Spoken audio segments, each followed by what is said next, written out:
Happening today at the state capitol, lawmakers will be taking up a bill focused on immigration enforcement. Democratic lawmakers hope to limit ICE's role here in our state. Your reporter Anna Stansfield live for us this morning in Hartford. So good morning, Anna. This comes as 2 Connecticut students are in ICE custody. So what's going on?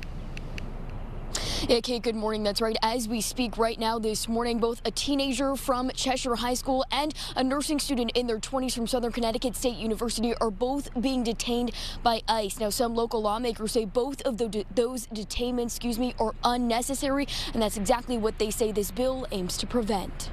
At noon today, Democratic lawmakers in our state will come together to talk about Senate Bill 397. It's aimed at immigration enforcement and government accountability when it comes to cases here in Connecticut.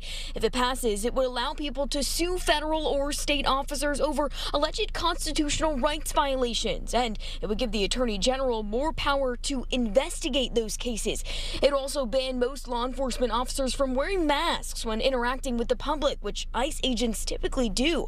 On top of that, the bill would limit the places where immigration enforcement can take place, saying officers won't be able to detain someone based on a civil offense in places like schools, hospitals, or churches. Now, the bill would also create a public dashboard that would track ICE enforcement across our state that everyone would have access to. After lawmakers debate the details of this bill here at noon, they're hoping it will pass through the Senate before making its way to the House.